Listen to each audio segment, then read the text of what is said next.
Welcome to the Commonwealth Matters. This is Richard Nelson, Executive Director of the Commonwealth Policy Center. Christian nationalism. Should followers of Jesus work to build a Christian nation?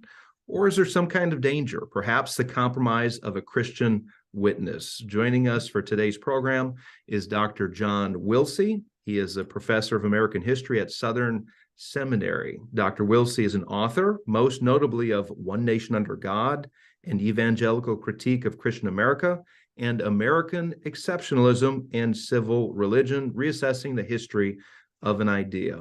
Dr. Wilsey is an affiliate scholar with the Acton Institute for the Study of Religion and Liberty, and a senior fellow with the Center for Religion, Democracy, and Culture. Dr. Wilsey, welcome to the program. Thanks so much for having me, Richard. It's a pleasure to be on. Yeah, Dr. Wilsey, this is a timely topic. There's a lot of talk about Christian nationalism today. This term means different things to different people. So I think it'd be helpful to start out with the definition of how you define Christian nationalism. Well, thanks for that. Yes, I agree. It is a fraught term, and it is a loaded term. Mm-hmm. And as a fraught term and as a loaded term, by definition, it's hard to nail down a precise and agreed upon understanding of what this is. And I just would say that I would affirm that Christian nationalism is very difficult to define. Mm-hmm. Whenever you're having a conversation about it, you do have to agree to some ground rules about what you're talking about and how you're going to understand the term. Yeah. So I appreciate you, starting the conversation off with that. There is no one definition of Christian nationalism. You have a range, of definitions, and I think if you ask me, which I guess you are, you have to define Christian nationalism through a historical lens, because Christian nationalism is not something that is new. Christian nationalism has always been a part of us in America, and not just in the United States, but going all the way back to the colonial founding. Mm-hmm. Christian nationalism in some shape, in some form, in some articulation has always existed for Americans, and not just for Americans, mm-hmm. but for every Western state entity or kingdom, going all the way back to pre-Constantinian days. Mm-hmm. The idea of a Christian nation or Christian nationalism has its roots in the Old Testament. All the way back to the establishment of the covenant in the first 5 books of the Old Testament, particularly Deuteronomy. Yeah. That's been the inspiration for any kind of form of Christian nationalism that we see in American history, for sure. Yeah. And certainly that's true also for other forms of Christian nationalism in England, mm-hmm. And Scotland in particular, in the English-speaking world. Mm-hmm. So in America, I have argued that there have been at least 7 different articulations of Christian nationalism in American history, going back to the 1600s. Okay. And what's interesting about those, Richard, is that most of the time,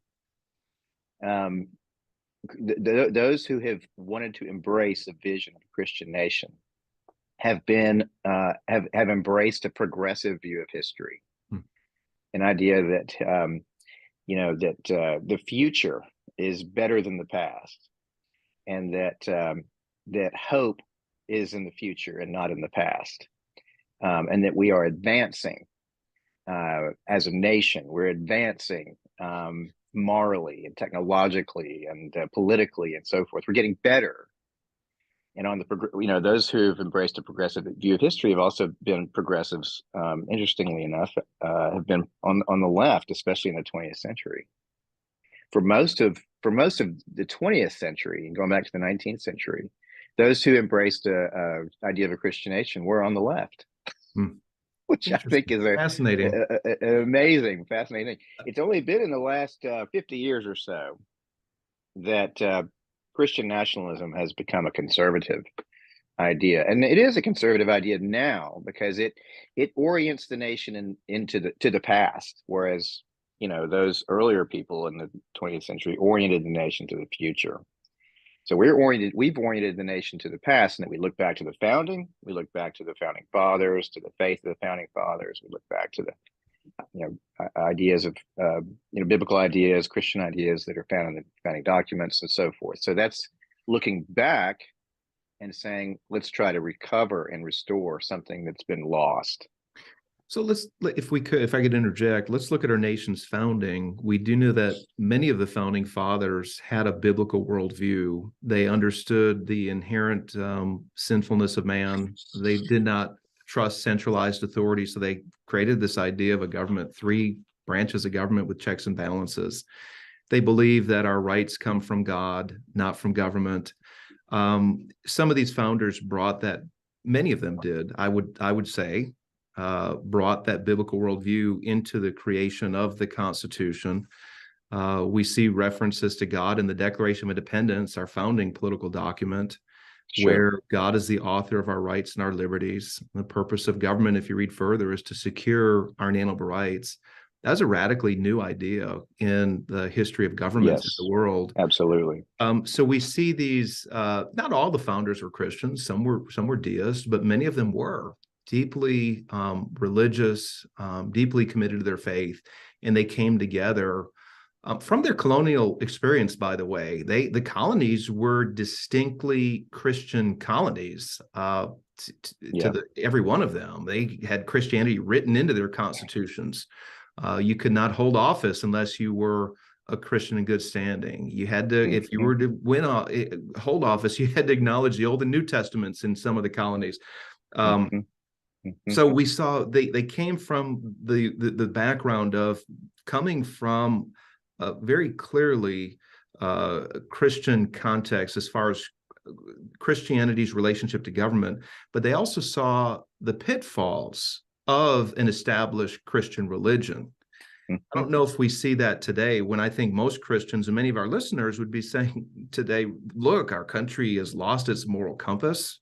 We don't know what's right from wrong. We're seeing immorality that none of us have seen in our lifetimes, and they're shaking their head. And I think the reflex, Dr. Wilsey, is to say we need to embrace Christian values, and maybe we need to recapture what they think is a Christian nation. And full disclosure, I've dedicated my entire life to working for biblical values in our culture, to encouraging Christians to engage culture from a biblical worldview, and to bring a Christian influence into that realm. So I've seen a lot in the 25 years that we have engaged here, and yet at the same time, I see some of the dangers with an established religion in any nation. And this is where I want to go with this. I guess this is, do you think that Christians today that are concerned about the direction of the nation, like I am, concerned about immorality, concerned about what our kids are learning in schools, concerned about the fact that we don't have a shared moral compass anymore, do you think that Christians are wrongly saying, well, we need to establish a Christian nation, or we need to get prayer back into the schools, or whatever it might be? I know I just threw a lot at you there. Yeah. Well, you threw a lot at me, but it's really a pretty simple question. One thing that I've spent many years trying to make sense of with regard to this question is when the question of, was America founded as a Christian nation? Yeah. One thing that strikes me is that I'm convinced that America was not founded as a Christian nation. It was founded as a nation with religious freedom. Yeah. The founders were all in agreement. Now, when you talk about the founders, you have to remember there's 54 people at the Constitutional Convention, 54 individual people, and they disagreed with each other. So they're not a block, they're not a monolithic group. But having said that, they all agreed that religion, and they were thinking of Christianity because that was their frame of reference in the 18th century. Religion is good and necessary for the cohesion of society. But the best way for religion's influence and Christianity's influence to permeate the society, to secure order and social cohesion and a just and peaceful society at peace with itself, at peace with its neighbors, is through disestablishment and the free exercise of religion for families and free individuals and for communities. And what's interesting is that Alexis de Tocqueville, the most famous foreign visitor to America, who came here in 1831 and wrote Democracy in America in 1835 and 1840, two-volume work, a generation or two later, after the Constitutional Convention, he came to America. He traveled all over the United States at the time, and he affirmed what they theorized about. That he said, nowhere that I've traveled, he was a well-traveled person. He'd been to England. He later in his career went to Algeria. He said, nowhere in my travels have I seen a more religious people. He said that the culture was infused with Christianity, and that the secret to the success of religion in the society was the disestablishment, religious freedom. So I'm with you. I'm completely with you. I've at my entire adult life as well, I have worked for biblical values in the culture myself as well. And I'm very concerned about the way things are going, and your listeners are very concerned about the way things are going. And we're all one on that. We're on the same page on that concern.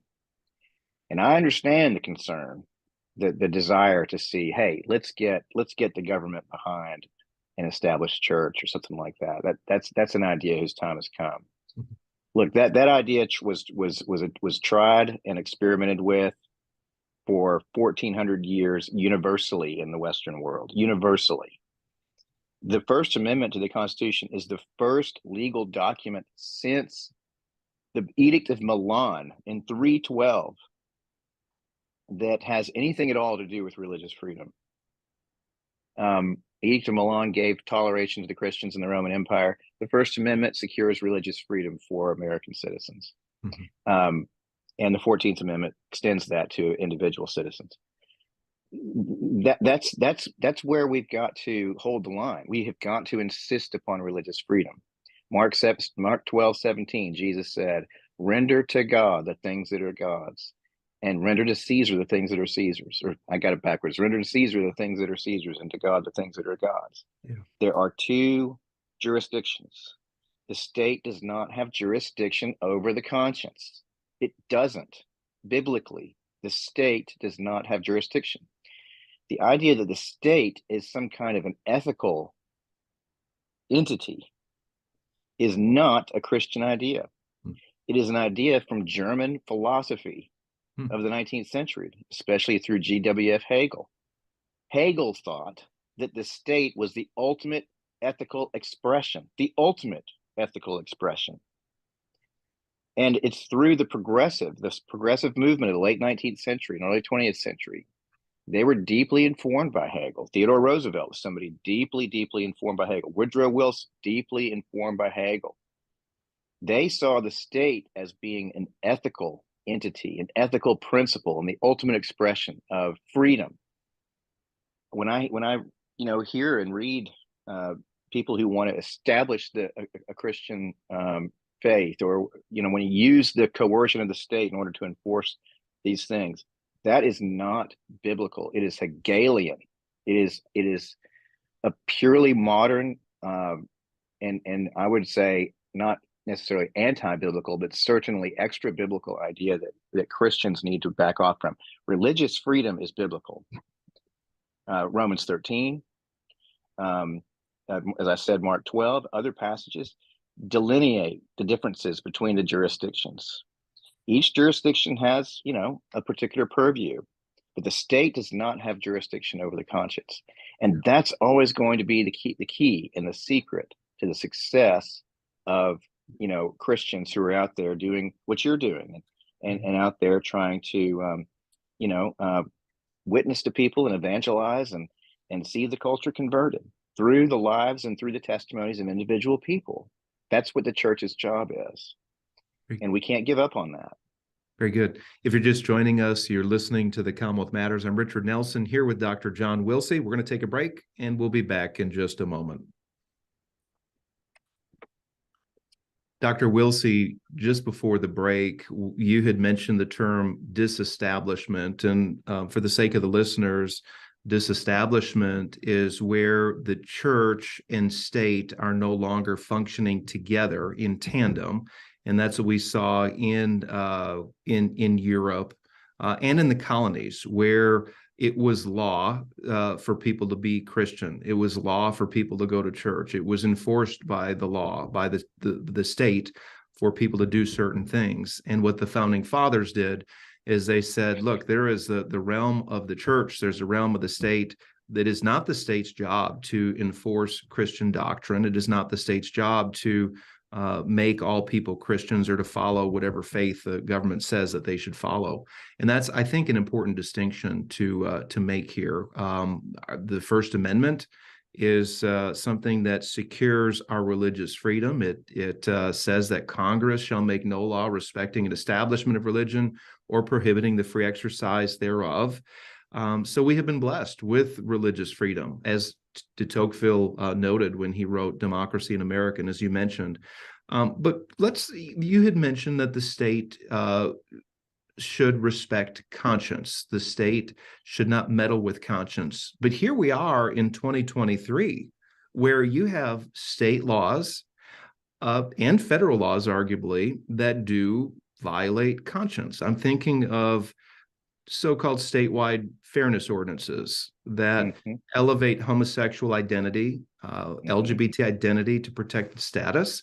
Those laws have been used to go after Christian business owners, especially, to force them to put their deep religious convictions on the shelf. I think of the Respect for Marriage Act at the federal level.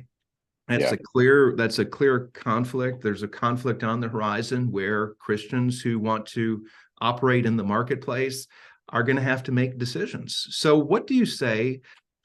I'll frame it this way. What is our Christian response to that, where the state has gotten involved, they've made a moral judgment, and that morality clearly flies in the face of Christian ethics, especially Christian sexual ethics? Where do we begin in the Christian community with that? We start where we always start. We start with the Word of God. And the first thing we do is we heed Paul's admonition in Romans 2. Those who you say, you say, do not steal. Do you steal? Those who say, do not commit adultery. Do you commit adultery?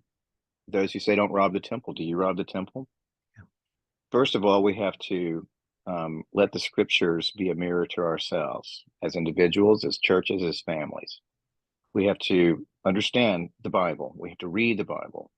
We have to eat the Bible. We have to let the Bible be absorbed into our beings. We have to be, conformed to the mind of Christ ourselves. That's where we start.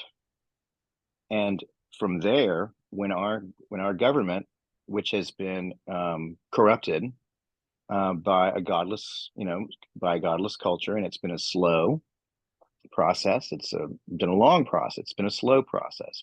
It's been imperceptible to many of us. But nevertheless, here we are. When the government wants to force Christian people to go against their conscience, Christian people have to obey God rather than man.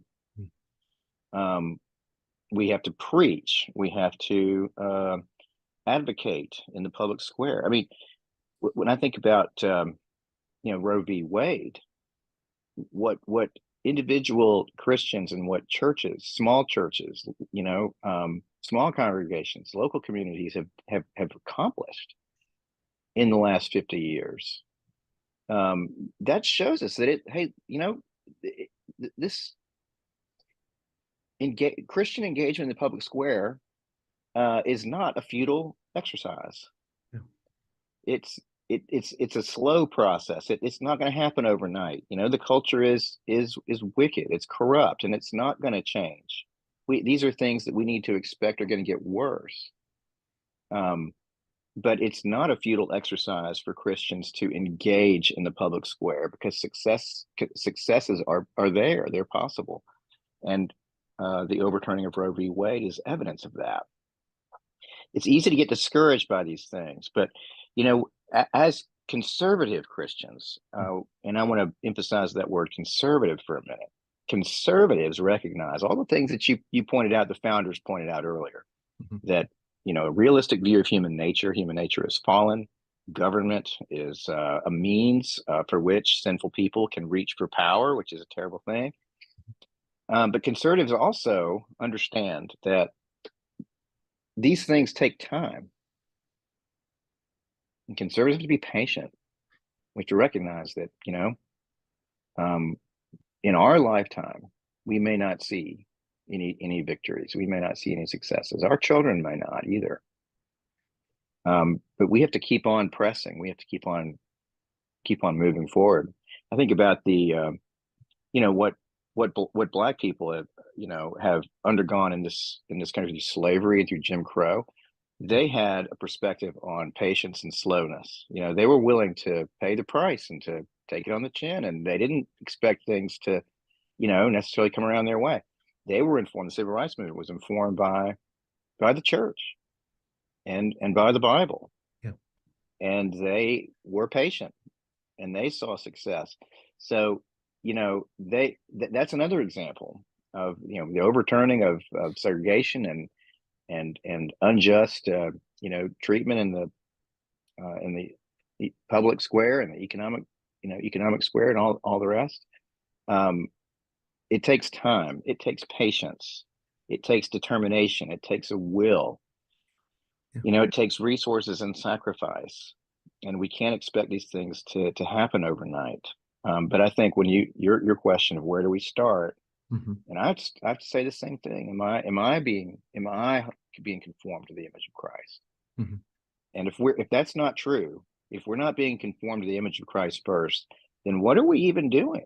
Yeah, that's a really good point. So I want to go back to the founding of this country. I know I'm taking a couple steps back, but I'm trying to get clarity as to an appropriate Christian influence in politics and in government. And that's something, again, I've dedicated my life to working for biblical values in the culture. I believe God has called me to this. And I do believe that Christians have a place in government. We have a place when it comes to speaking God's truth into all areas of life, including government. And this doesn't make me triumphalist, by the way. I'm not saying we just need to get all the Christians into office and pass all Christian laws, and with the magic wand, everything's going to be better. I have no illusions to that at all. Right. But I want to go back to the founding of this country. Could the United States even have began as a country without Christian influence, significant Christian influence? No, Okay. Absolutely not. Okay, so with that, and I agree with you. Yeah, so I want to go from there to appropriate Christian influence. We realize that we're not going to bring about perfection to the human race through government or through this liberal, this progressive mentality that is just we're going to perfect man, right? Through better policies, through science, through the arts, whatever it is. And yet there is the reality that as Christians, we want to engage life, including government, to the glory of God. We want to do science to the glory of God. We want to create masterpieces in art. We want to make music to the glory of God, but we realize that we're still fallen, and we're not going to create a heaven on earth. So where I'm going with this is, what is that balance? Is Christians who care about this country, as Christians who want to be politically engaged, I guess maybe I'm asking, how do we temper our expectations? I'm thinking out loud with you, brother. How do we appropriately engage without being utterly discouraged, which the many people that I cross paths with are utterly discouraged, or overly triumphalistic, where we just think we need to get a majority of Christians into office and we're going to fix everything? How do we walk that fine line? And I brought a couple of different thoughts in there to you, but no, it's a great question. I think we can take our cues to start off with from the book of Jeremiah. If we look at Jeremiah, to say, broadly speaking, 28 through 33, where Jeremiah is laying out the basis for the new covenant. He's also talking about, the nation is going to be exiled. They're going to be carried off to Babylon, and for 70 years they're going to be in a foreign land. Yeah. And in that foreign land, what is their task? Their task is to pray for the city. Their task is to bear children, get married. Commit themselves to the flourishment of the land that they're going to go to. Yeah. Knowing that they're going to come home. I think if you read in Jeremiah 28, Jeremiah 29 especially, we have a serious, very good blueprint for how to strike that balance. We are not at home here.